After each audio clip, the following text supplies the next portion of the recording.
Halo, Sobat Poin yang lagi rebahan sambil ngemil. Hehe. Semoga selalu bahagia ya. Ada kabar baru nih dari negeri tetangga, negeri yang selalu mengaku paling hebat di Asia. Gini nih beritanya. Pelatih Malaysia, Raja Issa, mengaku tak sanggup jika pemain muda timnas Malaysia harus menirukan gaya latihan timnas U17 Indonesia di bawah Nova Arianto. Disiplin ketat, latihan super keras, dan aturan tanpa kompromi. Melihat pola latihan ini, pelatih asal Malaysia, Raja Issa, yang sempat menangani tim di Indonesia dan kini aktif di pengembangan usia muda Malaysia, langsung angkat bicara. Dalam sebuah wawancara, Raja Issa tampak terkejut dan mengaku tak sanggup jika pola seperti itu diterapkan ke pemain muda Malaysia. Apakah youth grassroots development ni boleh terima sistem old school yang Nova perkenalkan, budaya kerja Korea ini, seperti zaman kita, zaman Dato' M. Karatu, zaman Carl Wegang, dia menggabungkan old school application ni dan bekerjasama dengan sport science punya metodologi untuk mengimbangi sistem ini. Dan apakah masyarakat atau pencinta sepak bola atau ekspertis sepak bola boleh terima bahawa kehidupan sosial live under 17 Indonesia ni tak ada Facebook, tak ada media sosial. Kalau tertangkap media sosial, dia akan dikeluarkan dari national team. Adakah mereka sanggup bangun pukul lepas subuh, nanti berlari 21K, melakukan latihan-latihan yang tidak masuk akal, yang tidak sesuai untuk umur 17 tahun, dan dia menggabungkan dua sistem old school dengan teknologi, dengan analisis, dan dia mengutamakan fitness 120 minit ke atas kerana dia tahu saiz pemain dia, ketinggian pemain dia tidak seperti negara lain. Satu. Yang kedua, dia mengajar disiplin yang sangat tinggi. Tapi siapa sangka gaya kepelatihan ekstrem ini justru membuat pelatih asal Malaysia, Raja Issa, angkat tangan.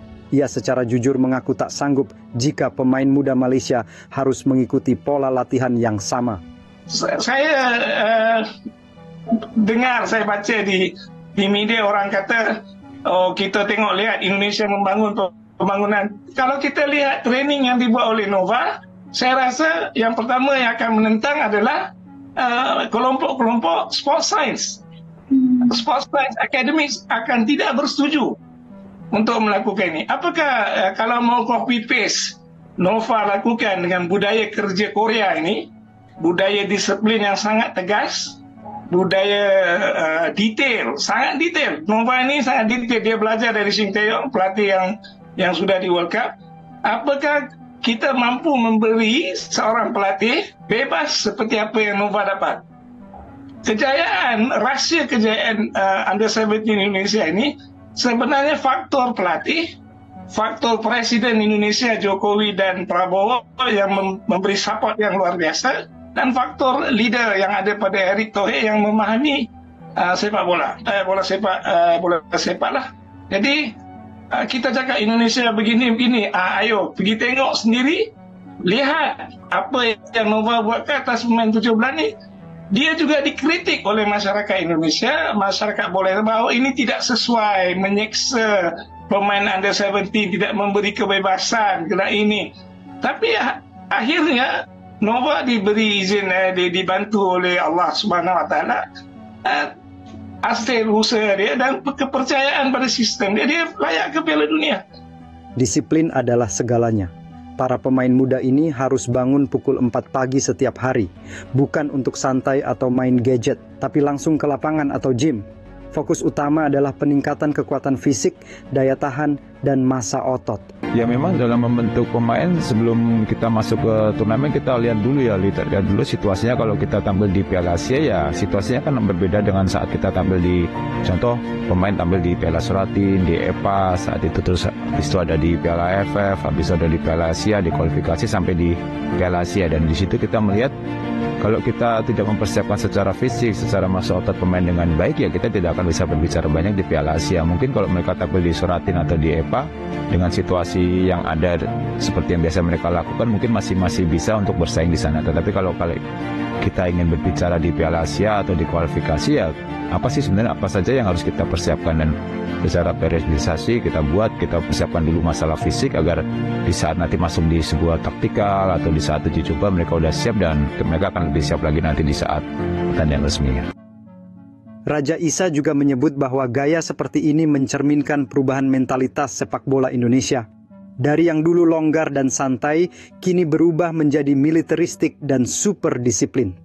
Jika menengok ke Malaysia, pengembangan usia muda memang berjalan, tapi dengan pendekatan berbeda. Pemain muda di akademi atau klub masih diberikan kebebasan bersosialisasi dan tidak semua klub menerapkan gym ketat atau jam bangun subuh. Hal ini membuat banyak pihak mempertanyakan, apakah Malaysia harus mulai meniru pendekatan ekstrem ala Nova Arianto, ataukah pendekatan seperti itu justru terlalu keras bagi remaja usia 15-17 tahun? Meski terlihat berat, para pemain timnas U17 justru mulai terbiasa dengan pola ini. Dalam beberapa wawancara, mereka mengaku awalnya kaget, tapi lama-lama merasakan manfaat besar. Awalnya berat banget bangun jam 4 pagi, apalagi nggak boleh main HP. Tapi sekarang tubuh lebih kuat, nafas lebih panjang, dan kami jadi lebih fokus. Beberapa dari mereka bahkan mulai menyadari bahwa latihan super keras ini bukan cuma untuk saat ini, tapi investasi untuk masa depan. Mereka dilatih menjadi profesional sejak dini, baik di dalam maupun luar lapangan. Dengan pendekatan ekstrem ini, Nova Arianto dan Timnas U17 Indonesia mengirim pesan kuat bahwa sepak bola bukan hanya soal teknik, tapi soal mentalitas, fisik, dan kedisiplinan. Raja Isa mewakili banyak pelatih yang mungkin kaget dengan gaya latihan ini. Tapi perubahan memang seringkali datang dengan guncangan, dan jika hasilnya positif, mengapa tidak dicoba? Bagaimana menurut kalian, apakah gaya latihan ekstrem ala Nova Arianto ini cocok juga diterapkan di Malaysia atau justru terlalu keras untuk pemain usia muda? Tulis pendapat kalian di kolom komentar. Ya, kalau di usia mereka ini di usia 16, usia 17 memang secara kualitas, dan kalau saya lihat secara kualitas dengan pemain-pemain dari negara lain hampir sama ya, 11-12 lah secara skill, secara pemahaman taktik. Saya lihat mereka hampir sama, termasuk masalah fisik ya. Tetapi memang yang saya concern di sini masalah mental, karena sekali lagi masalah mental, masalah disiplin pemain itu yang sangat-sangat berbeda di usia mereka. Siapa yang bisa bermain secara baik, bukan hanya secara fisik, secara teknik, tetapi dengan pemain-pemain yang mempunyai mental yang kuat, itu yang akan memenangkan pertandingan. Sehingga sangat-sangat memperhatikan itu, dan saya bersyukur dan berterima kasih saat ini di tim kami ada tim psikolog juga yang sebagai membantu saya dalam mengontrol mental pemain, siapa pemain yang siap atau ada pemain yang mungkin secara mental turun, ya dia akan bertemu dengan tim psikolog agar nanti di saat pertandingan secara mental mereka sudah siap.